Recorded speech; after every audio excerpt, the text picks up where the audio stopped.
Welcome to the Slop Temple. We pray this video helps.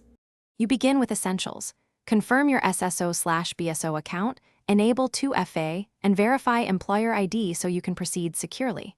Once logged in, navigate directly to Form's Sso/BSO form to avoid detours. Enter basic company info first.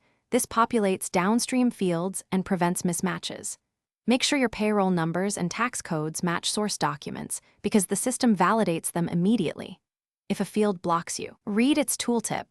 It usually explains the required format. Now focus on the form body.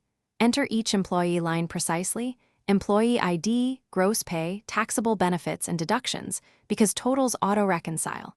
Next, pick the reporting period and submission type. This determines filing deadlines and calculations. Once populated, use the form's validate function.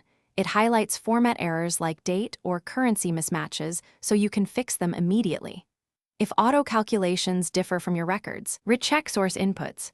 A single misplaced decimal often causes. Finish by reviewing summary totals and attaching any required documents.